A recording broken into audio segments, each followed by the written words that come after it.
contingent employee ini menjadi isu penting ya? Pertama itu alasan meningkatnya preferensi terhadap contingent employee itu karena ekonomi ya.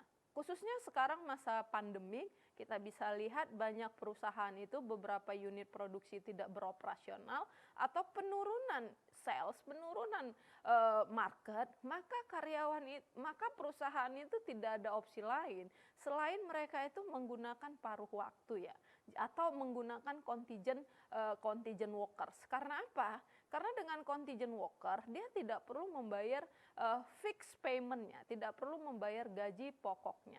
Jadi resesi ekonomi, keadaan ekonomi, perubahan sektor industri yang tadinya misalnya industrinya itu full dengan manufaktur, saat ini itu masuk ke dalam industri jasa, di mana di industri jasa itu tidak memerlukan karyawan yang selalu ada di tempat itu, yang dianya itu bahkan pekerjaan tersebut bisa dilakukan oleh karyawan dari lokal tersebut, maka perusahaan memutuskan bahwa dia hanya perlu melakukan contingent worker. Kalau misalnya ada kegiatan di luar daerah, dia tidak perlu merekrut full time yang ada di daerah tersebut karena aktivitas itu tidak selalu ada di tempat tersebut. Lalu karakteristik generasi, ketika kita melihat generasi baby boomer yang memang bekerja untuk dia mencari job security yang tinggi, tidak mementingkan gaji yang tinggi, maka kita bandingkan kepada generasi Z yang saat ini, yang malah dianya itu tidak perlu bekerja full time di kantor, dia cukup bekerja beberapa jam, tetapi dia bisa menikmatin sisa waktu yang lainnya untuk aktivitas untuk dirinya. Atau bahkan dia merasa bahwa dia cukup bekerja dengan beberapa jam, maka dianya itu sudah bisa memenuhi semua kebutuhan keuangannya dengan aktivitas-aktivitas lainnya. Lalu kita masuk kepada bagaimana atau faktor-faktor apa yang harus dipertimbangkan ketika mendesain kompensasi untuk contingent employee. Yang pertama itu adalah jumlah jam kerja atau penetapan gaji pokok. Ada beberapa organisasi ketika ada contingent employee, dia menetapkan gaji pokoknya. Jadi misalnya saya menggunakan seorang tenaga ahli dari konsultan, saya mengatakan bahwa saya membayar dia 1 bulan itu sekitar 6 juta. Maka dianya itu perlu bekerja misalnya total 1 bulan itu adalah 8 jam. Ini adalah gaji dianya. Tetapi ada yang lainnya itu berdasarkan jam kedatangan. Misalnya setiap jam dia dibayar 350.000, maka semakin lama dia berada di organisasi tersebut, bekerja ketika dia datang ke organisasi, maka bayaran yang dia peroleh juga semakin tinggi. Lalu yang berikutnya adalah tidak menimbulkan persepsi ketidakadilan.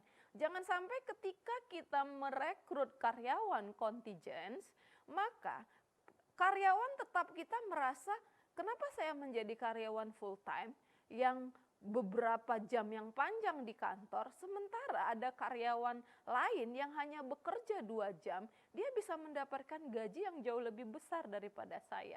Sehingga karyawan full time kita merasakan ketidakadilan. Jangan sampai ini terjadi. Jadi ini harus dipertimbangkan oleh organisasi. Lalu program benefit apa yang akan diberikan buat karyawan kontingent?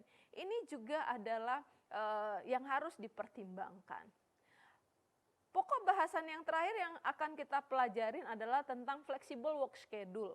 Flexible work schedule ini bukan bagian daripada contingent employee. Ini adalah program benefit yang diberikan oleh organisasi untuk meningkatkan retensi karyawan, untuk membuat karyawan merasa betah di organisasi dan mendapatkan benefit yang berbeda daripada yang lainnya.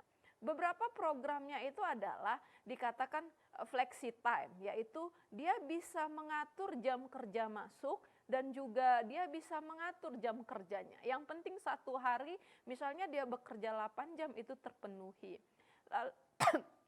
Lalu ada yang dikatakan compress work weeks ya.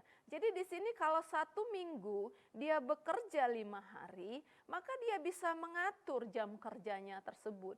saya mau bekerja misalnya 3 hari saja, maka dia mengatur 1 hari dia berapa jam kerja, sehingga kebutuhan untuk jam kerja dalam 1 bulan itu, dalam 1 minggu, dia bisa padatkan di dalam 3 hari. Lalu yang berikutnya adalah telecommuting, di mana karyawan tidak perlu datang ke kantor untuk bekerja, tetapi dia bisa bekerja dari rumah dengan menggunakan teknologi yang ada. Misalnya dia bisa melakukan meeting dengan video conference, bisa melakukan komunikasi, report melalui email, ini semua bisa dilakukan. Dan program ini bisa meningkatkan kualitas hidup, keseimbangan hidup antara keluarga dan pekerja ketika menggunakan program ini. Demikian penjelasan saya untuk materi kita yang terakhir. Terima kasih.